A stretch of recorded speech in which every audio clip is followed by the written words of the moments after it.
Rezultati, s katerimi smo soočeni vsakodnevno, pa ne govorim zdaj o nekih pavšalnih ocenah opozicije ali pa tudi stroke, govorim o konkretnih številkah, so milo rečeno zaskrbljujoči, če ne alarmantni. Slovenija se sooča z posledicami gospodarske krize, ki pa ni več le posledica evropskih in svetovnih razmer, oziroma krize na teh seveda globalnih trgih in evropskih trgih. Po naši oceni je to tudi posledica nepravočasnega in neučinkovitega soočanja vlade z temi razmerami. Torej, kriza potrebuje učinkovito ukrepanje in soočeni smo z posledicami. Poglejte, veliko podjetij se je znašlo v težavah tudi zaradi tega, ker so njihovi poslovni partnerji začeli podaljševati roke plačil in posledično seveda ta podjetja nimajo denarja in rabijo neka likvidnostna posojila in ukrepov v tej smeri vlada še ni sprejela. Torej, soočeni smo z dramatičnimi podatki glede brezposelnih. Brezposelnost je sedaj že blizu 80.000, bila je še pred nedavnim pod 60.000 in konkretno septembra 2008 59.303 in razmere se iz meseca v mesec slabšajo. 200 do 300 ljudi izgubi delo vsak dan.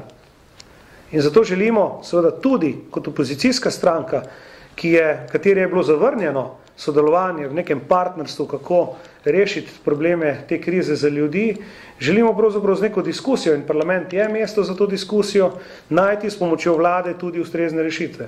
V Slovenski demokratski stranki podpiramo ustanovitev skladov za čakanje na delo po vzoru nekaterih zahodnih držav, tudi naših sosed.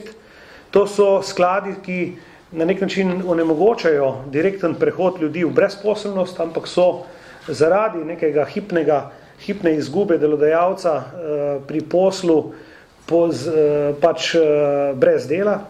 Podpiramo krepitev programov javnih del in tudi ostalih ukrepov, ki so predlagani strani gospodarstva za te namene. Slovenijo je potrebno voditi bolje, je bila obljuba gospoda Pahorja, če se je prav spomnim, predvolilna.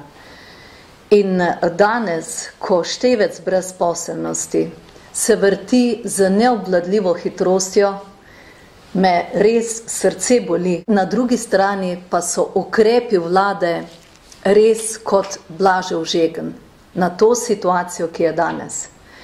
Kajti, ko si na tisti strani v gospodarstvu, ko poskusiš, kaj pomeni biti brez denarja takrat, ko plača mora biti, ko jokajo matere z otroci, ko hodijo moški jokat, moški, takrat šele vidiš, kaj je pravzaprav prava kriza.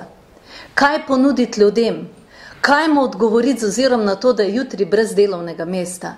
Seveda ta del socialni, da dobi nek denar vsak mesec, to je ena zadeva, ki je kratkoročna. Ampak dolgoročno so ti ljudje prvič prizadeti sami, drugič so prizadete cele družine. Zbolijo zaradi tega, ker se počutijo nepotrebne, totalno nepotrebne, ker je njihovo dostojanstvo okrnjeno. In seveda otroke je sram, moj ata nima službe, jaz tega in tega ne morem si plačati, ne morem to kupiti.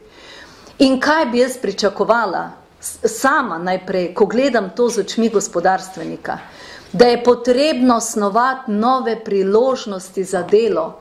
To ni rešitev samo reči, jutri ste brezposelni, pojte na zavod za zaposlovanje, imate 250 evrov na mesec.